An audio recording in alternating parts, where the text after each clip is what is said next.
Hello students, welcome to Tiwari academy. तो अब हम कक्षा 9 के अध्याय 11 की प्रथम प्रश्नावली अर्थात प्रश्नावली 11.1 प्रारंभ करते हैं। चलिए सबसे पहले प्रश्न पर यहां पर हम बढ़ते हैं। आपको बोला गया है कि एक दी हुई किरण के प्रारंभिक बिंदु पर 90 अंश के कोण की रचना कीजिए और कारण सहित रचना की पुष्टि कीजिए। तो देखिए सबसे पहले तो आपको एक तरीके से यहाँ पर दो भाग दिए हुए हैं। एक तो आपको एक रेखा के प्रारंभिक बिंदु पर 90 अंश का कोण बनाना है और साथ साथ आपको उस रचना की पुष्टि करनी है कि आपने जो कोण बनाया है कि कैसे आप बता पाएंगे कि वो 90 अंश का कोण ही आपके पास रहेगा। तो देखिए अब उसके लिए हम समझ लेते हैं। सबसे पहले तो आप इस बात का ध्यान दें कि यहाँ पर मैं केवल आपको समझा रहा हूं। जब आपके पास पैमाना होगा, प्रकार होगी, तो आप आसानी से इसको बना भी पाएंगे। तो देखिए सबसे पहले तो हम यहाँ पर एक किरण मान लेते हैं। तो देखिए ये आपके पास दी गई एक किरण है। इस किरण का नाम हम बोल देते हैं ए बी। अब देखिए किरण है तो इसका मतलब इसकी एक दिशा होगी, तो हमने एक तरीके से ऐसी दिशा आपकी मान ली ए से बी की ओर। अब यहां पर आपको 90 अंश का कोण बनाना है और प्रारंभिक बिंदु जो होगा इस किरण का वो बिंदु ए होगा। अब समझते हैं कि हम कैसे 90 अंश का कोण यहां पर बना पाएंगे। तो देखिए सबसे पहले आप अपनी प्रकार में ए को केंद्र मानकर कोई सी भी त्रिज्या का एक चाप लगाएंगे जो ए बी रेखा जो आपके पास ये किरण है उसको कहीं पर सी पर कट करेगा। तो देखिए आपने एक तरीके से कुछ चाप लगाया तो वो आपके पास देखो कुछ इस तरीके से आ जाएगा। ध्यान रखें आप ए को केंद्र मानकर एक चाप लगा रहे हैं जो ए बी को देखिए सी पर कट करता है। फिर उसके बाद आप उसी चाप से सी को केंद्र मानकर जो आपने ये जो चाप लगाया है इस पर कट करेंगे। तो मान लीजिएगा जब आपने इस पर कट किया तो वो ई पर कट करता है, तो ये मान लीजिएगा ई पर कट हो गया। फिर आप ई से केंद्र मानकर उसी त्रिज्या का चाप लेकर इस पहले वाले चाप पर एक और चाप लगाएंगे तो वो देखिए यहां पर आपके पास ऐसे कट कर जाएगा। तो ये मान लीजिएगा आपके पास एफ बिंदु हो गया। तो बेसिकली अभी हम समझ लेते हैं कि हमने पहले ए को केंद्र मानकर एक दूरी भरकर प्रकार में एक चाप लगाया, उसी समान दूरी से हमने फिर सी को केंद्र मानकर एक चाप लगाया ई, और उसी समान दूरी को प्रकार में लेकर ई को केंद्र मानकर एक और चाप लगाया जो एफ पर कट कर गया।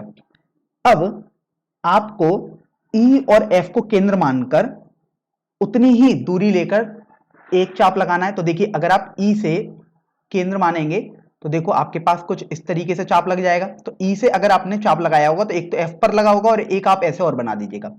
इसी तरीके से जब आप एफ से केंद्र मानकर एक चाप लगाएंगे तो आपके पास कुछ इस तरीके से बन जाएगा। तो ये जो बिंदु मिलेगा यही बिंदु को आप बिंदु ए से मिला देंगे। तो देखिए अब हम बिंदु ए से इसको मिला देते हैं। तो ये जो आपके पास बिंदु मिला है, तो अब ये जो कोण आपके पास आता है उसको आप 90 अंश का कोण ही बोलेंगे। तो ये मान लीजिएगा आपके पास जी बिंदु मिला था। तो इस तरीके से आप देख रहे हैं कि जो ये आपके पास ए जी रेखा बनी है या आप बोल सकते हैं एक जी, अगर आप ऐसे बना दें तो ए जी एक किरण आपके पास जो मिली है वो जो प्रारंभिक किरण थी ए बी उससे 90 अंश का कोण बना रही होगी। तो यहां से आपको समझ में आ गया कि ये जो कोण है आपके पास कोण जी ए बी ये आपके पास 90 अंश का हो जाएगा। तो आपने 90 अंश का कोण बना दिया जैसा कि आपको प्रश्न में बोला गया था। अच्छा एक बात का और आप ध्यान रखिए कि यहां पर जैसे अगर आपको रचना के चरण भी लिखने हैं तो जैसा जैसा आप करते जा रहे हैं वैसे वैसे पॉइंट्स आप बनाकर लिखते रहेंगे। जैसे मैं आपको यहां पर एक बार समझा देता हूं। सबसे पहले पॉइंट में रचना के चरण में आप लिखेंगे कि आपने ए बी एक किरण खींची। फिर जब दूसरा पॉइंट लेंगे तो आप लिखेंगे ए को केंद्र मानकर आपने कुछ दूरी लेकर प्रकार में एक चाप लगाया है जो ए बी को सी पर कट कर रहा है। जैसे जैसे आपने किया वैसे वैसे आप लिखते जाएंगे। फिर तीसरा पॉइंट आप लिखेंगे कि सी को केंद्र मानकर समान दूरी भरकर प्रकार में एक और चाप लगाएंगे जो ई पर कट कर रहा है पहले वाले चाप को। उसके बाद आप चौथा पॉइंट लिखेंगे रचना के चरण में कि अब आप ई को केंद्र मानकर चाप लगाएंगे एक एफ चाप और यहां पर एक चाप लगाएंगे। इसी तरीके से पांचवा पॉइंट आप लिखेंगे जब आप एफ को केंद्र मानकर एक और चाप लगाएंगे तो ये पुराने वाले चाप को जी पर कट कर जाएगा। और फिर छठा पॉइंट आप लिखेंगे कि जब आप ए से जी को मिला देंगे तो एक किरण ए जी जो मिलेगी वही जो किरण होगी वो AB वाली किरण से 90 अंश का कोण बना रही होगी। तो इस तरीके से रचना के चरण लिखे जाते हैं कि जैसा जैसा आप करते जा रहे हैं वैसा वैसा आप लिखते रहेंगे। तो आपने कोण की रचना कर दी और रचना के चरण भी हमने आपको सिखा दिए कि आखिर कैसे लिखे जाते हैं। अब बात आती है कि आपको रचना की पुष्टि करनी है, अर्थात आपको समझाना है कि आखिर जो आपने ये कोण आप बता रहे हैं कि 90 अंश का बनेगा, आखिर आप कैसे बता पा रहे हैं कि वो 90 अंश का बनेगा। एक तरीके से आपको सिद्ध सा करना है। तो यहां पर हम रचना की पुष्टि समझ लेते हैं।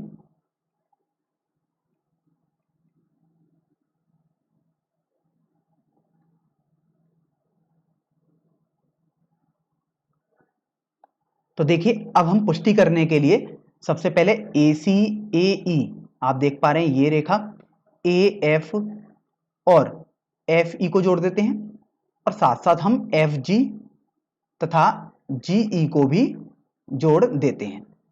तो अब सबसे पहले तो आप ये देखो कि आपके पास जो AC दूरी है वही CE के बराबर हो जाएगी और वही दूरी आपके पास AE के बराबर हो जाएगी, क्योंकि आपने देखा है कि जितने भी आपने चाप लगाए हैं वो समान दूरी भर के ही प्रकार में आपने चाप लगाए हैं।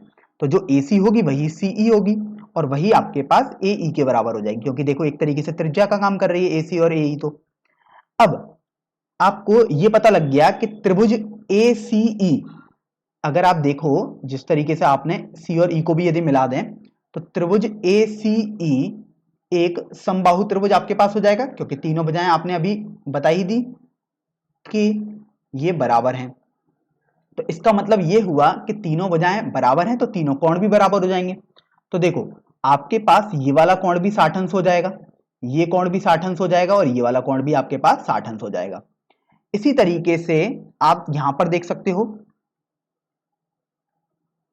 कि देखिए जो AE रेखा है, क्योंकि जो त्रिज्या का काम कर रही है, AF भी तो वही रेखा दूरी हो गई क्योंकि वह भी त्रिज्या का काम कर रही है, और EF भी आपने उसी दूरी को प्रकार में भर के चाप लगाया था तो वो भी आपके पास बराबर हो गई। तो आपको समझ में आया कि AE AF तथा EF ये भी आपस में बराबर हो जाएंगे, अर्थात जो अब आपके पास देखो एक त्रिभुज AEF जो दिखाई दे रहा है वो भी समबाहु त्रिभुज हो जाएगा। तो इस तरीके से AEF एक समबाहु त्रिभुज हो जाएगा, आपको ये भी पता लग गया। तो अब ये देखो अगर ये त्रिभुज भी समबाहु त्रिभुज हुआ तो इसका अर्थ तो ये हुआ कि ये वाला कोण भी 60 अंश, ये वाला कोण भी 60 अंश और ये वाला कोण भी 60 अंश। तो अब इसके बाद आप देखो कि CAE जो कोण है वही कोण आपके पास AEF हो जाएगा। तो इसलिए आपने देखा कि कोण CAE बराबर आपके पास कोण AEF हो जाएगा, क्योंकि आपने देखा ये बराबर तो आपके पास है ही। इसका मतलब ये हुआ कि आपके पास एकांतर कोण बराबर हो गए, अर्थात अब आप बोल सकते हैं कि जो FE रेखा है और जो AC रेखा है वो आपके पास समांतर हो जाएगी। तो आप FE समांतर AC लिख सकते हैं। तो यहां से आपके पास ये आ गया।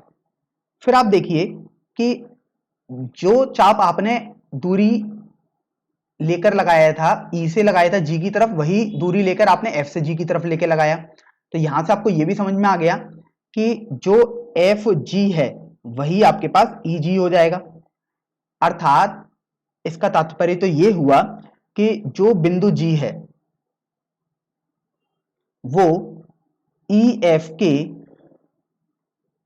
लंब समद्विभाजक पर स्थित होगा।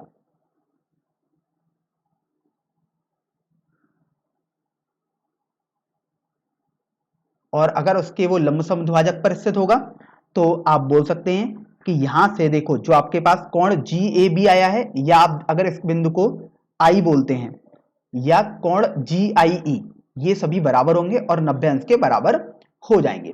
तो इस तरीके से आप लिख सकते हैं कि कोण GAB बराबर कोण GIE 90 अंश के बराबर हो जाएगा, क्योंकि ये तो संगत कोण थे। तो यही आपको एक तरीके से सिद्ध करना था, या आपको बेसिकली एक तरीके से पुष्टि करनी थी। तो आपने यहां पर देखा कि हमने कोण भी बना दिया और आपके सामने उस जो कोण हमने बनाया अर्थात जो रचना हमने की है उसकी पुष्टि भी कर दी है। चलिए अब हम प्रश्न संख्या 2 पर आ जाते हैं। यहां पर बोला गया कि एक दी हुई किरण के प्रारंभिक बिंदु पर 45 अंश के कोण की रचना कीजिए और कारण सहित उस रचना की पुष्टि आप कर दीजिएगा। तो यहां पर देखो, अब आपको 45 अंश का कोण बनाना है। तो सबसे पहले हम एक रेखा का किरण बना लेते हैं। तो ये देखिए आपके पास एक किरण हो गई, जिसमें देखिए इस किरण का प्रारंभिक बिंदु मान लीजिएगा ये आपके पास बिंदु ए हो गया। तो ये ए भी आपके पास किरण हो गई। तो आपको बोला गया है बिंदु ए पर आपको 45 अंश का कोण बनाना है। तो सबसे पहले हम वही प्रोसेस अपनाएंगे। सबसे पहले तो 90 अंश का कोण बनाएंगे। तो देखिए, सबसे पहले आप कोई भी प्रकार में त्रिज्या लेकर एक चाप लगाएंगे। तो ये मान लीजिएगा आपके पास एक चाप आया और ये ए बी को ये वाला चाप सी बिंदु पर कट कर रहा है। अब उसी दूरी को प्रकार में लेकर सी को केंद्र मानकर अब आप एक चाप लगाएंगे। तो मान लीजिएगा यहां पर कट किया, बिंदु ई है ये आपके पास, और इसको ई नहीं, अभी ए बी सी डी मान लेते हैं, और उतनी ही दूरी भरकर अब हम डी को केंद्र मानेंगे और यहां पर चाप लगाएंगे एक और। तो ये आपके पास देखिए ई आ जाएगा। अब यहां से आप ये समझिए कि जो ए डी वाला कोण होता है वो 60 अंश का होता है और ई वाला होता है 120 अंश का। तो जो 90 होता है वो 60 और 90 का मध्य बिंदु होता है। तो जब भी आपको मध्य वाला कोण बनाना होता है तो जिन दोनों के मध्य में वो होता है उनसे आप चाप लगाते हैं। तो अब आप डी से एक चाप लगाएंगे तो देखो वो आपके पास कुछ इस तरीके से आ जाएगा, और ई से आप एक चाप लगाएंगे उतनी दूरी भरकर तो आपके पास देखो ये वाला आ जाएगा। तो यहां से अब आप ए से इस बिंदु को जोड़ देंगे। तो देखिए अगर आप ए से इस बिंदु को जोड़ेंगे तो आपके पास कुछ इस तरीके से ये किरण आ जाएगी, और इसको आप बिंदु एफ बोल सकते हैं। इसका अर्थ ये हुआ कि जो ए एफ किरण है वो ए बी वाली किरण पर 90 अंश का कोण बना रही है। तो आपने 90 अंश का कोण तो बना दिया, आपने पहले प्रश्न में सीखा भी था कैसे बनाते हैं। तो ये मान लीजिएगा ये जो किरण है वो आपके पास जी बिंदु पर कट कर रही है। तो अब देखो, आपने 90 अंश का कोण बनाया और आपको 45 अंश का कोण बनाना है। तो आपको पता है कि 45 अंश तो 0 अंश और 90 अंश का मध्य बिंदु होता है। तो जो 0 अंश होता है अर्थात जो बिंदु सी है वो 0 अंश का कोण है एक तरीके से, और जो बिंदु जी है वो एक तरीके से 90 अंश का कोण है। तो जब इनका आपको मध्य कोण बनाना है 0 और 90 के बीच का कोण, अर्थात 45 अंश का कोण बनाना है, तो अब आप सी जी से अधिक दूरी लेके, आधे से अधिक दूरी लेकर सी से एक चाप लगाएंगे। तो मान लीजिएगा आपके पास यहां पर कहीं आएगा, और अब आप जी से एक चाप लगाएंगे उतनी ही दूरी लेके, तो मान लीजिएगा आपके पास कुछ ये आएगा। तो ये जो बिंदु होगा वही बिंदु आपके पास 45 अंश के कोण का बिंदु हो जाएगा। तो मान लीजिए अगर आप इसको एच बिंदु मानते हैं तो इस तरीके से अब आप बिंदु ए से एच को जोड़ दीजिएगा। तो अगर हम बिंदु ए से एच को जोड़ दें तो देखो आपके पास कुछ इस तरीके से ये किरण आ जाएगी। तो यही जो किरण होगी वही आप देखेंगे कि ये आपके पास 45 अंश का कोण बना रही है। तो इस तरीके से आपने 45 अंश के कोण की रचना कर ली है। अब आपको बोला गया है कि आपको तो रचना की पुष्टि भी करनी है कारण सहित। तो रचना की पुष्टि के लिए अब हम यहां पर एक तरीके से इसको समझा देते हैं आपको कि आखिर ये जो कोण आपने बनाया है वो 45 अंश का ही क्यों है, कैसे आप इसको सिद्ध करेंगे। तो सबसे पहले हम जी एच और ए ई वाली रेखा को मिला देते हैं। तो देखिए जी एच आपने यहां पर मिला दिया, और आप अब सी एच को मिला दीजिएगा। तो ये आपने सी एच को मिला दिया, और आप तो जानते हैं कि जी एच और सी एच तो समान दूरी लेकर प्रकार में आपने चाप लगाए थे, तो जी एच और सी एच तो आपस में बराबर है। तो यहां पर आप देखो आपको दो त्रिभुज दिखाई दे रहे हैं, त्रिभुज ए जी एच और त्रिभुज ए सी एच दिखाई दे रहे हैं। आप देख सकते हैं त्रिभुज ए जी एच और त्रिभुज ए सी एच में। तो त्रिभुज, इन दोनों त्रिभुजों को हम ले लेते हैं, त्रिभुज ए जी एच तथा त्रिभुज ए सी एच में। अब देखो अगर आप त्रिभुज ए जी एच और त्रिभुज ए सी एच में लेंगे तो आप देख रहे हैं यहां पर जी एच और सी एच तो आपके पास बराबर है, क्योंकि आपने जो रचना करी है वो समान दूरी लेकर रचना करी है इनके चापों की। फिर आप देख पा रहे हैं कि जो ए एच है वो दोनों में उभयनिष्ठ है, तो आप ए एच बराबर ए एच लिख सकते हैं। और साथ साथ आपने देखा कि जो आपने ए से चाप लगाया है वो सी और जी पर एक तरीके से मिला था, तो ए सी और ए जी तो एक त्रिज्या हो जाएंगी, अर्थात समान त्रिज्या हो जाएंगी। तो आपको समझ में आ गया कि ए सी बराबर आपके पास ए जी के बराबर हो जाएगा। तो यहां से आपने देखा कि ए जी एच की तीनों भुजाएं ए सी एच त्रिभुज की तीनों भुजाओं के बराबर हो गई, अर्थात ये दोनों त्रिभुज आपके पास सर्वांगसम हो जाएंगे। तो ए जी एच त्रिभुज सर्वांगसम हो जाएगा त्रिभुज ए सी एच के, और ये हमारे पास एस एस एस मतलब भुजा भुजा भुजा सर्वांग समता नियम से आ चुका है। इसका मतलब ये हुआ कि इनके जो संगत कोण है वो भी बराबर होंगे, अर्थात कोण GAH बराबर आपके पास कोण CAH हो जाएगा। तो आप देखो GAH और CAH आपके पास बराबर हो गए, अर्थात ये वाला कोण और ये वाला कोण आपके पास बराबर हो गए। और आप तो जानते हैं ये वाले कोण मिला के तो 90 अंश है।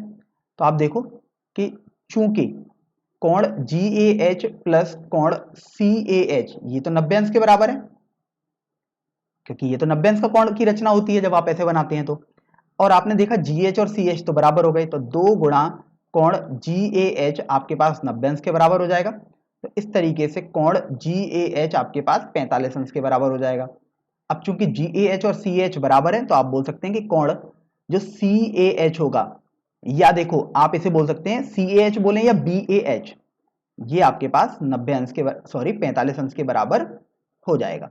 तो आपने एक तरीके से ये सिद्ध भी कर दिया कि जो आपने ये कोण बनाया है रचना करके वो 45 अंश का ही होगा। अब देखिए प्रश्न संख्या 3 पर हम आ जाते हैं। यहां पर आपको बोला गया है निम्न मापों के कोणों की रचना कीजिए। तो यहां पर आपको केवल कोण बनाने हैं प्रश्न संख्या 3 में, कोई भी पुष्टि नहीं समझानी है आपको। तो अब देखो सबसे पहला कोण है आपके पास 30 अंश का। तो अब हम 30 अंश का कोण सबसे पहले बना लेते हैं, फिर बाकी हम दोनों भागों पर आगे बढ़ेंगे। तो सबसे पहले हम एक प्रारंभिक किरण बना लेते हैं। तो ये देखिए आपके पास एक प्रारंभिक किरण हो गई, और इस किरण का ये देखो आपके पास ये प्रारंभिक बिंदु हो गया A, और ये किरण का नाम हम AB बोल देते हैं। तो अब ये देखो कि हम सबसे पहला काम तो सब में कॉमन ही रहेगा कि आप A बिंदु को केंद्र मानकर प्रकार में कुछ त्रिज्या लेकर एक चाप लगाएंगे। तो देखो आपने एक तरीके से ये चाप लगाया जो इस AB रेखा को बिंदु C पर कट करता है। जब आपने ये चाप लगा दिया जो AB रेखा को C पर कट करता है, तो आप C से उतनी ही दूरी लेकर एक चाप और लगाएंगे। तो देखिए आपके पास यहां पर चाप मिल जाएगा। तो ध्यान रखें जो हमने आपको पहले भी बताया कि ये जो बिंदु होता है AD वाला, अगर आप इसको आगे जोड़ देंगे तो 60 अंश का कोण बनता है, लेकिन आप देख रहे हैं आपको तो 30 अंश का कोण बनाना है। तो आप देखो C वाला जो बिंदु है वो 0 अंश का कोण है, क्योंकि AB वाली रेखा पर ही किरण पर होने का मतलब यही हुआ कि 0 अंश का कोण बना रहा है। जो AD वाली रेखा होगी वो 60 अंश का कोण है। अब 30 अंश का कोण आप थोड़ा सोचेंगे तो आपको पता लगेगा कि वो तो 0 और 60 का मध्य बिंदु होता है।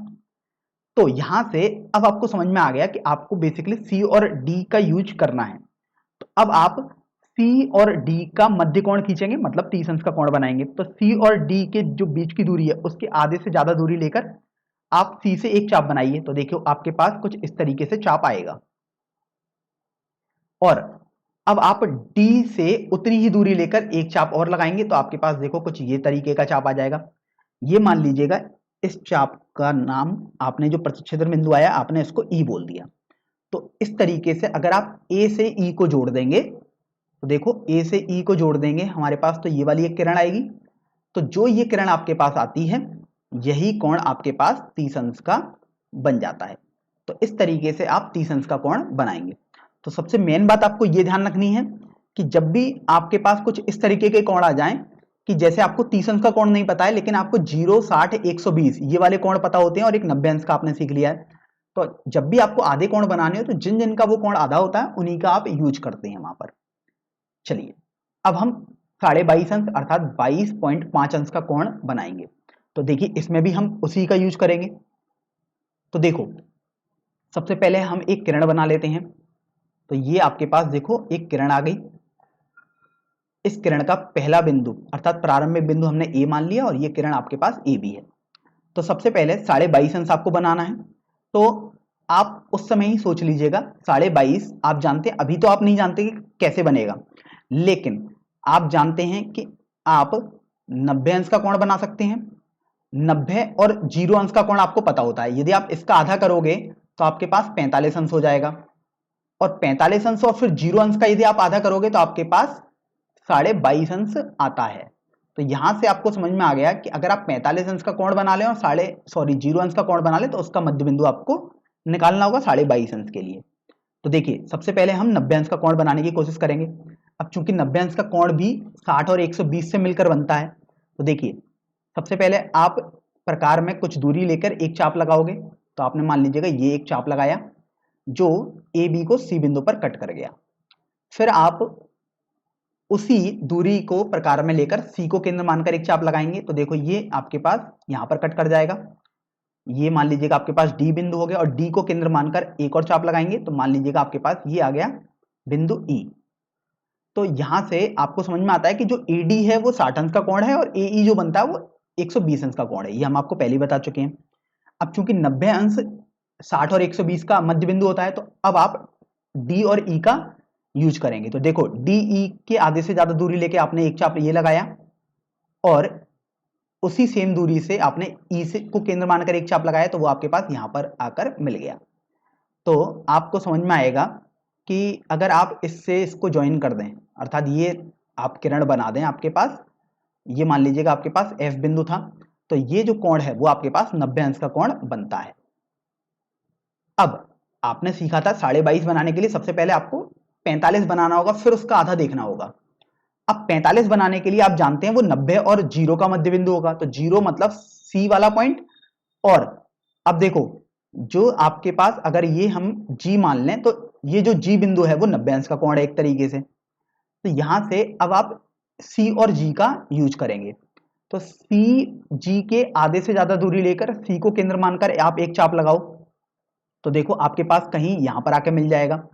और उसी समान दूरी को प्रकार में लेकर आप G से एक चाप लगाएंगे तो आपके पास कुछ इस तरीके से आकर मिल जाएगा।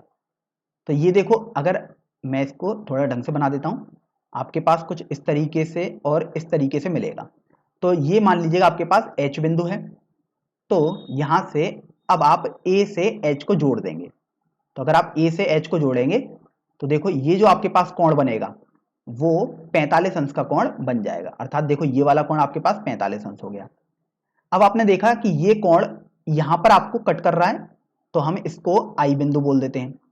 अब 45 का कोण आपके पास आ गया मतलब I बिंदु, और 0 वाला कोण अर्थात C वाला बिंदु है आपके पास। तो अब 22.5 बनाने के लिए आप देख रहे हो 45 और 0 का वो आधा होता है, देखो आप। तो यहां से अब 45 और 0 वाले बिंदुओं को आप लेंगे और उनका यूज करेंगे। तो अब देखो कैसे हम उनको यूज करेंगे। तो 45 वाला कोण अर्थात बिंदु I और 0 वाला कोण अर्थात बिंदु C, इसके आधे से अधिक दूरी लेकर आप C को केंद्र मानकर एक चाप लगाएंगे। ये आपके पास चाप आ गया। इसी तरीके से आप I से चाप लगाएंगे उसी दूरी को लेकर, तो ये मान लीजिएगा आपके पास यहां पर आ गया, और आप इसको बिंदु J मान लीजिएगा। तो अब आप A से G को जोड़ देंगे। तो अगर हम A से G को जोड़ दें तो आपके पास देखो इस तरीके से एक किरण आ जाएगी, और यही जो किरण होगी ये आपके पास जो कोण बना रही होगी वो 22.5 अंश का हो जाएगा। तो यहां पर मैं देखो इसको लिख देता हूं रिक्वायर्ड या अभीष्ट, मैं हिंदी में भी लिख देता हूं अभीष्ट किरण जो है 22.5 अंश का कोण बनाने वाली AB किरण से, वही आपके पास ये हो जाएगी। तो जैसे यहां पर मैंने लिखा, मैं यहां पर भी लिख देता हूं ताकि आप जब पढ़ें तो आपको कोई भी दिक्कत ना हो। तो ये आपके पास अभीष्ट किरण है जो दी गई प्रारंभिक किरण अर्थात AB से 30 अंश का कोण बना रही है। चलिए अब आपने 22.5 अंश भी बना लिया। अब हम तीसरे वाले भाग पर बढ़ते हैं जिसमें आपको 15 अंश का कोण बनाना है। तो देखिए तीसरे वाले भाग पर हम बढ़ते हैं। तो सबसे पहले तो आप एक किरण खींच लेंगे सबसे पहले ही। तो ये आपके पास एक किरण हो गई जिसमें ये आपके पास प्रारंभिक बिंदु A हो गया और किरण AB हो गई, अर्थात B इसका उच्च सिरा हो जाएगा इस किरण का।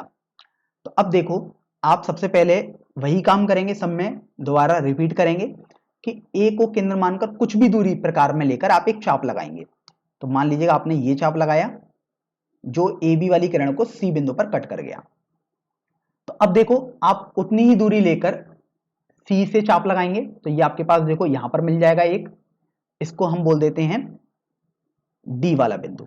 तो आप तो जानते हैं C वाला बिंदु अर्थात 0 अंश का कोण है, और AD मिला दोगे तो वो 60 अंश का कोण वाला बन जाएगा। तो 30 अंश का कोण सबसे पहले आप बनाओगे, क्योंकि आप देखो अगर आपको 15 अंश का कोण बनाना है तो सबसे पहले आपको 0 और 60 से आप देख रहे हैं कि आधा मिलेगा आपको 30 अंश का कोण। और अगर आप 0 और 30 का मध्य बिंदु निकालेंगे अर्थात उनका मध्य कोण निकालोगे तो आपको 15 अंश का कोण मिलेगा। तो सबसे पहला काम आपका होना चाहिए कि आप 0 और 60 का मध्य कोण अर्थात 30 अंश का कोण बनाएं। तो इसका मतलब आप जो D बिंदु है आपके पास और ये जो C बिंदु है इनका मध्य कोण आप बनाएंगे। अर्थात अब आप सी डी के आधे से ज्यादा दूरी लेकर एक चाप लगाएंगे सी से, तो देखो ये आपके पास मिल जाएगा, और डी से अगर आप चाप लगाएंगे तो आपके पास ये कुछ मिल जाएगा। तो इस तरीके से अगर आप इसको ई बोल दें, जो ये चाप यहां पर कट किए गए हैं, तो अब आप ए से ई को मिला देते हैं। तो ए से यदि आप ई को मिलाएंगे तो ये जो किरण है आपके पास ए ई, ये आपके पास 30 अंश के कोण वाली किरण हो जाएगी, क्योंकि आपने 0 और 60 का यूज किया है। तो ये मान लीजिएगा बिंदु एफ आपके पास आता है। तो अब आपको पता लग गया कि एफ वाला बिंदु मतलब 30 अंश का कोण है और सी वाला बिंदु मतलब 0 अंश का कोण है। अब 30 और 0 का यदि आप आधा निकालोगे तो आपको पता लगता है कि 15 अंश का कोण बन जाएगा, और वही आपको बनाना है। तो अब आप एफ और सी का मध्य बिंदु से थोड़ी ज्यादा दूरी लेकर आप एक चाप यहां पर लगाएंगे। तो ये देखो आपके पास एक चाप आ गया, और एफ में उतनी ही दूरी लेकर केंद्र मानकर एक चाप ये लगाएंगे आपके पास। तो ये मान लीजिएगा आपके पास जी बिंदु आया, ये जो चाप है। तो अब आप यहां ए से जी को जोड़ देंगे। तो अगर आप ए से जी को जोड़ देंगे तो ये जो किरण है आपके पास, वही आपकी अभीष्ट किरण हो जाएगी, अर्थात ये जो कोण होगा आपके पास 15 अंश का कोण बन जाएगा। तो यही आपके पास अभीष्ट किरण हो जाएगी, 15 अंश का कोण बनाने वाली।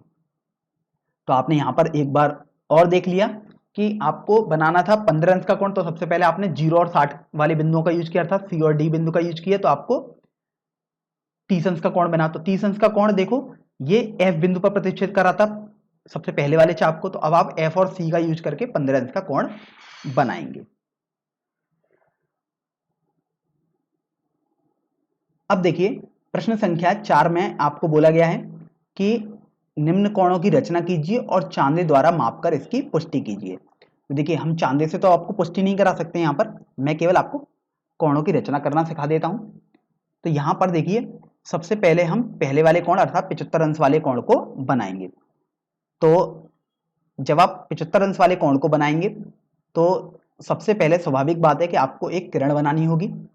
तो ये मान लीजिएगा आपके पास एक किरण हो गई, इस किरण को आपने ए बी नाम दे दिया, जहां ए आपके पास प्रारंभिक बिंदु हो गया। तो आप बिंदु ए पर 75 अंश का कोण बनाएंगे ए बी के सापेक्ष। तो आप जानते हैं कि 75 अंश का कोण अभी तक आपको नहीं पता है, लेकिन आप सबसे बेसिक कोण अर्थात देखो 0 अंश का कोण बनाना जानते हैं, 60 अंश का कोण बनाना जानते हैं, 120 अंश का कोण बनाना जानते हैं, 90 अंश का कोण बनाना जानते हैं। तो यदि आप गौर करो तो जो 75 अंश का कोण है वो 60 और 90 का मध्य बिंदु होता है। आप देख सकते हो 60 प्लस 90 बटे 2 करूंगा मध्य बिंदु के लिए, तो ये आपके पास 150 बटे 2 अर्थात 75 आ जाएगा। इसका मतलब ये हुआ कि सबसे पहले आपको 60 अंश और 90 अंश का कोण बनाना होगा और इसका मध्य बिंदु बनाना होगा कोण के लिए। तो यहां पर हम सबसे पहले ए को केंद्र मानकर एक चाप लगा लेते हैं। तो ये देखिए आपके पास एक चाप ये हो गया जो ए बी वाली किरण को सी बिंदु पर कट करता है। अब आप उसी सी बिंदु को केंद्र मानकर उतने ही दूरी से एक चाप यहां पर लगाएंगे इस पर। तो ये आपके पास देखो आ जाएगा बिंदु डी, और डी से अब आप एक और चाप लगाएंगे उसी दूरी से। तो ये आपके पास देखो ई बिंदु आ रही है, क्योंकि देखो ए डी अगर आप बना दोगे तो 60 अंश का कोण बन जाएगा, ये तो आपको समझ में आता ही है। डी वाला होता है 60 अंश का, सी होता है 0 अंश और ई होता है 120 अंश का। अब 90 अंश का कोण बनाने के लिए भी आपने बार बार सीखा है कि वो 60 और 120 का मध्य बिंदु होता है। तो अब आप डी और ई का यूज करोगे। तो डी से अगर आप एक चाप लगाओ और ई से आप एक चाप लगाओ तो आपके पास कुछ इस तरीके से आ जाएगा। तो अब आप ए से इस चाप को जोड़ देंगे, तो ये देखो आपके पास कुछ इस तरीके से आ जाएगा। तो यहां से देखो ये आपके पास जो किरण आई, अगर आपने इसको एफ बोला तो जो ये कोण है आपके पास 90 अंश का बन जाएगा। तो आप देखो ये बिंदु मान लीजिएगा जी पर कट कर रहा है। तो अब ये जी जो बिंदु है वो 90 अंश के कोण वाला बिंदु है इस चाप पर, डी जो है वो 60 अंश के कोण वाला है, ये आप जानते ही हैं। अब 75 अंश तो आपने सीखा था कि वो 90 और 60 का मध्य बिंदु है। इसका मतलब आप जी और डी वालों से यूज करेंगे। तो अब आप जी डी के आधे से ज्यादा दूरी लेकर प्रकार में एक दूरी ले लेंगे ज्यादा सी, आधे से ज्यादा, और फिर एक चाप लगाओ डी को केंद्र मानकर। तो देखो आपके पास कुछ इस तरीके से ये आ जाएगा, और जी से उतनी ही दूरी लेकर आप एक चाप और लगाएंगे तो ये आपके पास ये आ जाएगा। तो ये मान लीजिएगा आपके पास एच बिंदु आ गया। तो अब आप एच को ए से जोड़ देंगे। तो देखिए एच को यदि आप ए से जोड़ देंगे तो आपके पास ये एक किरण आ जाएगी। तो ये जो आपके पास किरण आएगी वही आपके पास अभीष्ट किरण हो जाएगी। अर्थात जो ये आपने किरण बनाई है AH, वो AB वाली प्रारंभिक किरण से 75 अंश का कोण आपके पास बना रही होगी। तो इस तरीके से 75 अंश का कोण आप आसानी से बना सकते हैं। चलिए अब 75 अंश के कोण के बाद हम आगे बढ़ते हैं। तो आगे हम देखते हैं 105 अंश का कोण। तो 105 अंश का कोण अब हम बनाएंगे। तो देखो 105 अंश का कोण भी हम डायरेक्ट बनाना नहीं जानते, लेकिन आपने देखा है कि हम डायरेक्ट जो कोण बनाने जानते हैं वो केवल 0 अंश है, 60 अंश है और 120 अंश है, और 60 और 120 का आधा यदि करके आप बना सकते हैं तो 90 अंश है। तो आप देखो 120 और 90 का अगर आप मध्य बिंदु निकालोगे, अर्थात 120 प्लस 90 बटे 2 आप करो तो 210 बटे 2 आएगा, अर्थात 105 अंश आ जाएगा। इसका मतलब आपको ये समझ में आया कि 120 वाला जो बिंदु होता है चाप पर और जो 90 अंश वाला बिंदु होता है उस चाप पर, उनका यूज आपको करके 105 अंश का कोण आसानी से बन जाएगा। तो चलिए सबसे पहले तो हम एक किरण बना लेते हैं स्टार्टिंग में ही। तो ये आपके पास एक किरण आ गई। अब इस किरण को हम नाम दे देते हैं। तो ये AB एक किरण हो गई जहां पर A इसका प्रारंभिक बिंदु है। तो अब आप वही काम दोबारा अपनाएंगे। सबसे पहले तो आपका उद्देश्य होगा 120 और 90 अंश का कोण बनाना। तो देखो आप A से एक चाप लगाओगे जो AB को आप देख रहे हो C बिंदु पर कट कर रहा है। फिर आप C से उतनी दूरी लेकर एक चाप लगाओगे, तो ये आपने चाप लगाया है बिंदु D, और D से उतनी दूरी लेकर आप एक और चाप लगाओगे, तो ये आपने जैसे एक चाप लगाया बिंदु E। तो D होता है 60 अंश और E होता है 120 अंश। तो 60 और 120 का आधा करोगे तो 90 अंश मिलेगा, अर्थात 90 अंश का कोण बनाने के लिए आप D और E के आधे से ज्यादा दूरी लेकर एक चाप लगाओ। तो D को केंद्र मानोगे तो ये आपके पास चाप आ गया, और E को केंद्र मानोगे तो ये आपके पास चाप आ जाएगा। तो यहां से आप देखो, अगर आप जैसे मान लीजिएगा अगर आप इसको F बिंदु बोल देते हैं तो आप A और F को जोड़ दीजिएगा। तो आपने A और F को जोड़ा, देखो आपके पास ये कुछ इस तरीके से आ जाएगा। इसका मतलब ये हुआ कि ये जो आपके पास कोण आया है ये आपके पास 90 अंश का कोण आ गया। अब आप देखो कि 90 अंश का कोण आपके पास आ गया और 120 अंश का आपको पता ही है, E वाला जो बिंदु होता है वो होता है। इसको आप देखिए, ये जो कोण है 90 अंश का, वो अगर इस चाप को देखोगे तो ये मान लीजिएगा G बिंदु पर कट कर रहा है। तो आपको E और G का सहारा लेना है। तो E और G के आधे से ज्यादा दूरी लेकर आप एक चाप लगाएंगे। तो देखो G को केंद्र मानकर अगर आप एक चाप लगाओगे तो आपके पास कुछ इस तरीके से आ जाएगा, और E को केंद्र मानकर अगर आप एक चाप लगाओगे तो आपके पास कुछ इस तरीके से आ जाएगा। मान लीजिएगा आपके पास ये H बिंदु आ गया, तो अब आप A से H को जोड़ दीजिएगा। तो यही आपके पास देखिए अभीष्ट किरण हो जाएगी। तो जो आपने A से H को जोड़ा, तो ये जो किरण है आपके पास अभीष्ट किरण हो जाएगी। अभीष्ट किरण का मतलब ये हुआ कि ये जो किरण होगी वो प्रारंभिक किरण अर्थात AB से 105 अंश का कोण बना रही होगी। तो इस तरीके से आपने दूसरा वाला भाग इस प्रश्न का हल कर दिया, मतलब 105 अंश का कोण बना दिया। चलिए अब हम आगे बढ़ते हैं। दूसरे भाग के बाद आप देख रहे हैं तीसरे वाले भाग में आपको 135 अंश का कोण बनाना है। तो चलिए 135 अंश का कोण अब हम बनाएंगे।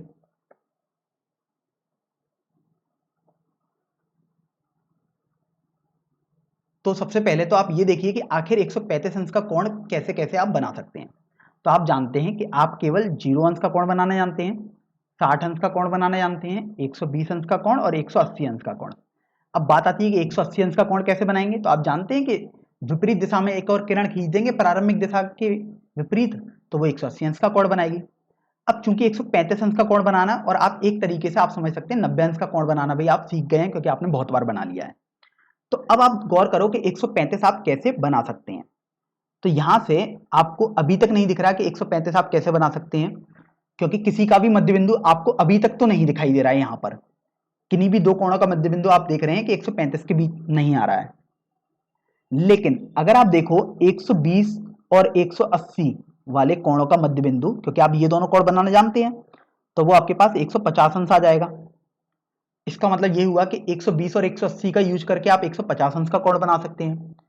और जब आपके पास 150 अंश का कोण बन जाएगा तो अब आप 150 अंश और 120 का यदि मध्य बिंदु देखोगे तो वो आपके पास 135 बनता है। तो यही आपको 135 अंश का कोण बनाना है। तो चलिए इसको अब हम बनाते हैं। तो सबसे पहले तो आप एक किरण खींच लीजिएगा। तो आपने एक किरण बना ली, ये आपके पास एक किरण हो गई। अब देखिए इस किरण को हम नाम दे देते हैं ए बी। यहां पर ए आपके पास इस किरण का प्रारंभिक बिंदु हो गया। तो सबसे पहला उद्देश्य आपका होगा 120 अंश और 180 अंश का कोण बनाना। तो देखो 180 और 120 अंश का यदि कोण बनाओगे तो सबसे पहले आप प्रकार में कुछ दूरी लेकर एक चाप लगाओगे। तो ये आपके पास देखो आ गया बिंदु सी पर जो कट कर रहा है ए बी वाली रेखा को। तो यहां से देखो उसी दूरी को लेकर आप यहां पर एक चाप लगाओगे तो ये बिंदु डी आ गया, अर्थात 60 अंश का कोण है ये। फिर आप देख रहे हो ये आपके पास बिंदु ई आ जाता है जो कि 120 अंश का कोण है। और अगर आप ए बी वाली किरण को थोड़ा सा पीछे की तरफ बढ़ाएं तो आपको देखो ये बिंदु एक मिलता है, ये वाला बिंदु, ये आप मान लीजिएगा एफ बिंदु है। तो जो एफ बिंदु है वो 120 अंश का कोण है, क्योंकि ए बी दिशा ये है। अगर आप इधर की तरफ दिशा बना देंगे किरण की तो आपके पास अब ये 180 अंश का कोण बन जाएगा। तो आपने देखा कि 120 अंश का कोण मतलब ई वाला बिंदु और 180 अंश का कोण मतलब एफ वाला बिंदु आपके पास आ गया। तो सबसे पहला उद्देश्य आपका होना चाहिए 150 अंश का कोण बनाना, अर्थात ई और एफ का आप यूज करोगे। तो ई एफ के आधे से ज्यादा दूरी लेकर आप एक चाप लगाओगे ई को केंद्र मानकर। तो देखो आपके पास ये एक चाप आ गया ई को केंद्र मानकर। अब आप एफ को केंद्र मानकर एक चाप लगाओगे उसी दूरी से, तो देखो आपके पास ये आ जाएगा। तो यहां से अब आप ए से इस बिंदु को मिला देंगे। तो मान लीजिएगा ये आपके पास जी बिंदु आया था, तो आप ए से जी को मिला दीजिएगा। देखिए आपने ए से जी को मिलाया तो ये आपके पास देखो एक किरण ये बन गई। इसका मतलब ये जो किरण आपके पास बनी है आपको समझ में आना चाहिए वो 150 अंश के कोण वाली किरण बनी है, क्योंकि वो देखो 120 और 180 का आपने यूज किया है ई और एफ बिंदु का, और ये आप मान लीजिएगा एच बिंदु है आपके पास। तो अब आप देखो कि ये आपके पास 150 अंश का कोण आया, लेकिन आपको तो 135 अंश का कोण बनाना है। मैं यहां पर थोड़ा इसको बना देता हूं क्योंकि ये थोड़ा सा ढंग से आप बना सकते हैं फिर बाद में। तो अब आपको 135 अंश का कोण बनाना है। तो आप देखो 135 तो 150 और 120 का आधा था। ई वाला बिंदु होता है 120 अंश के कोण वाला, और जो एच आया है वो 150 अंश के कोण वाला बिंदु है। तो अब आप एच और ई का मध्य बिंदु निकालोगे, मतलब आप एच और ई के आधे से ज्यादा दूरी लेकर एच को केंद्र बनाकर एक चाप बनाओगे। तो आपके पास देखो कुछ इस तरीके से आ जाएगा, और ई को केंद्र मानकर उतनी ही दूरी से आप एक चाप लगाओगे तो देखो यहां पर कट कर जाएगा। इसको आप मान लीजिएगा आई बोल सकते हैं। तो यहां से अब आप ए से आई को जोड़ दीजिएगा। तो देखिए ए से अगर आप आई को जोड़ देंगे तो आपके पास कुछ इस तरीके से ये एक किरण आ जाएगी। तो यही जो किरण होगी ये आपके पास 135 अंश का कोण बना रही होगी, क्योंकि आप देखो आपने 150 और ये जो कोण है 120 इसका मध्य बिंदु निकाला है, तो वो 135 ही होता है। तो इस तरीके से ये वाली जो किरण है आपके पास वो 135 अंश का कोण बना रही है प्रारंभिक किरण ए बी से।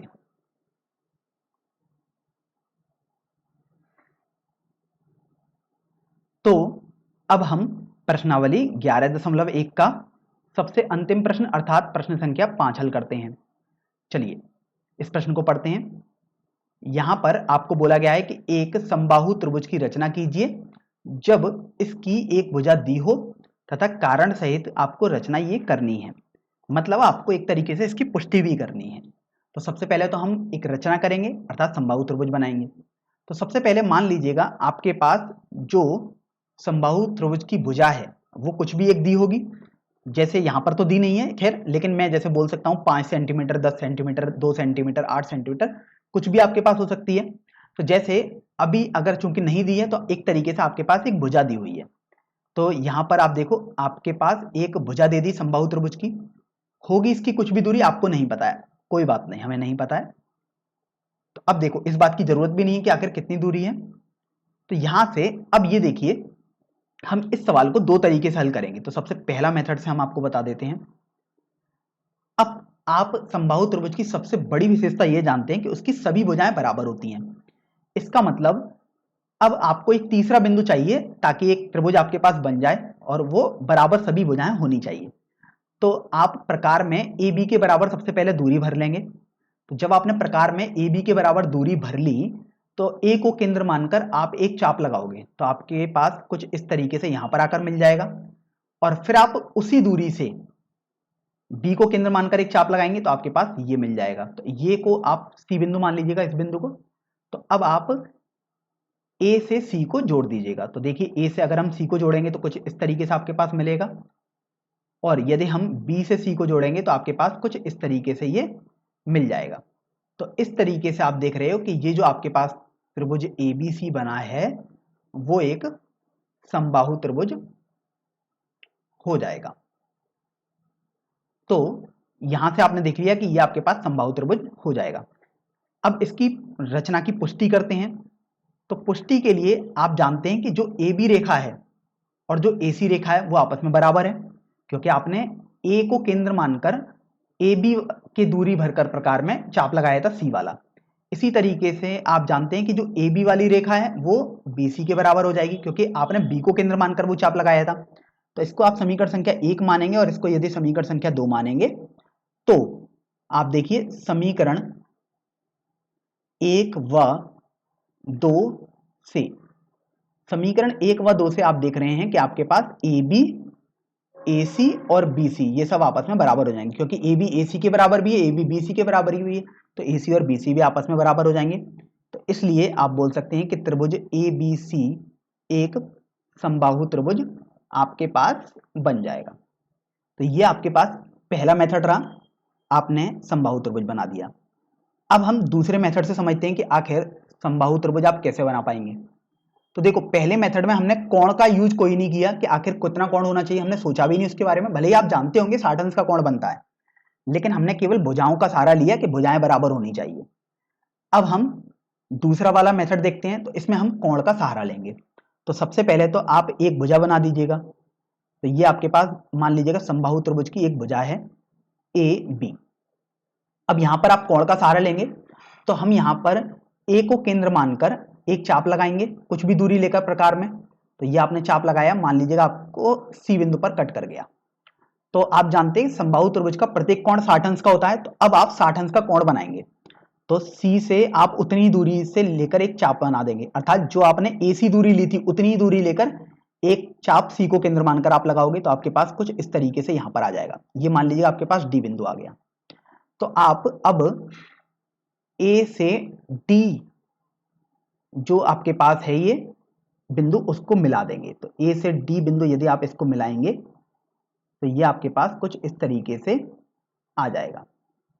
अब आपको तो पता नहीं कहां पर आपको रुकना है, कोई बात नहीं, आपको यदि नहीं पता है तो अब आप क्या करेंगे कि आपको तो पता है कि समबाहु त्रिभुज की प्रत्येक भुजा समान होती है। तो अब जो ए बी दूरी होगी प्रकार में लेकर ए को केंद्र मानकर आप एक चाप लगाओगे इसी वाली रेखा पर। तो मान लीजिएगा आपके पास कुछ इस तरीके से यहां पर मिल जाएगा। तो यही आपके पास जो सी वाला बिंदु हो जाएगा। तो अब आप ए से सी को जोड़ दीजिएगा। तो अगर आप ए से सी को जोड़ेंगे तो आपके पास देखो कुछ इस तरीके से ये आ जाएगा। तो देखो मैं इतना ढंग से तो बना नहीं पा रहा था यहाँ पर। तो ये बेसिकली आपके पास डी बिंदु आएगा। तो थोड़ा बहुत गलती हमसे हो सकती है यहाँ पर, क्योंकि हमारे पास एग्जैक्ट पटरी प्रकार या चांदा नहीं है। तो इसी तरीके से जब सी बिंदु आपके पास आ गया तो आप सी से बी को भी जोड़ देंगे। तो आपने सी से बी को जोड़ दिया। तो अब ये आपके पास जो त्रिभुज ए बी सी मिला है वो एक समबाहु त्रिभुज हो जाएगा। आप चाहें तो तीसरे मेथड से भी समझ सकते थे, वो कैसे करेंगे तो उसको समझ लीजिएगा यहीं पर। अगर हम यहां पर जैसे हमने 60 अंश का कोण बनाया, अब हम सी बिंदु ना निकालें, मतलब एक चाप ना लगाएं। अब आप यहां पर भी एक 60 अंश का कोण बनाएं और फिर देखें कि ये जहां पर कट करेंगे वो आपके पास सी बिंदु हो जाएगा। तो इस तरीके से भी आप समझ सकते थे। अब यहां पर आप समझ लीजिएगा कि आखिर ये कैसे आप पुष्टि कर पाएंगे कि 60 अंश का कोण है। तो आप देखो कि जो आपने यहां पर 60 अंश का कोण बनाया है तो आपने देखा कि ए बी जो दूरी है वही ए सी बराबर दूरी है, क्योंकि आपने समान चाप लगाया है। तो आप जानते हैं कि जो, और ये वाला कोण आपको पता है कि कोण ए, सॉरी इस बिंदु को हम डी के सी के बजाय ई बोलेंगे, क्योंकि सी तो हमने यहां पर बोल दिया है। तो यहां से आपके पास ये बिंदु ई हो जाएगा। तो ये ए बी ई समबाहु त्रिभुज आपके पास बन गया है। तो आप देखो आपके पास कोण ई ए सी पता है आपको कि ये 60 अंश है, और आपको ये पता लग गया कि त्रिभुज ए ई बी में ये दोनों भुजाएं बराबर हैं। अब चूंकि आप जानते हैं दोनों भुजाएं बराबर हैं, इसका मतलब ये दोनों कोण भी आपके पास बराबर होंगे, क्योंकि समान भुजाओं के सम्मुख कोण हमेशा बराबर होते हैं। तो यहां से आप देख पा रहे हैं कि कोण ई बराबर कोण बी हो जाएंगे। और आप जानते हैं त्रिभुज ए ई बी का प्रत्येक कोण आपको भले ही नहीं पता है, लेकिन ये पता है कि सभी कोणों का योगफल 180 अंश होता है। तो देखिए कोण E प्लस कोण B प्लस ये वाला कोण EAB जो है अर्थात कोण A, ये आपके पास 180 अंश के बराबर होना चाहिए। कोण E और कोण B आपने बराबर अभी बता ही दिए, तो इसको कोण E लिख सकते हो, तो 2 गुणा कोण E हो जाएगा आपके पास, या 2 गुणा कोण B हो जाएगा। प्लस कोण A 60 अंश आपने बनाया ही है रचना से, तो 180 अंश के बराबर आपके पास हो गया। तो यहां से आप देखो 2 गुणा कोण B आपके पास 120 अंश आ गया, क्योंकि 60 अंश को आपने पक्षांतर किया। तो आप देखो कि यहां से जो कोण B होगा वो 120/2 अर्थात 60 अंश के बराबर आपके पास हो जाएगा। तो अब चूंकि कोण B 60 अंश हुआ है, इसलिए आपको समझ में आ गया कि कोण E भी आपके पास 60 अंश ही हो जाएगा, क्योंकि आपको तो पता है कोण E और कोण B बराबर है। तो आपने देखा कि इस त्रिभुज के तीनों कोणों का मान 60 अंश हो गया, क्योंकि एक तो आपने रचना से बनाया 60 अंश, और बाकी 2 कोण आपके पास आपने यहां पर देखो सिद्ध किया कि 60 अंश आ रहे हैं। तो इसलिए अब आप बोल सकते हैं कि चूंकि त्रिभुज के तीनों कोण 60 अंश हो गए अर्थात बराबर हैं, इसलिए ABE जो त्रिभुज है वो एक समबाहु त्रिभुज आपके पास हो जाएगा। तो यहां से आपने पुष्टि भी कर दी और 2 मेथड से आपने सीख लिया कि आखिर कैसे हम एक समबाहु त्रिभुज बना पाते हैं।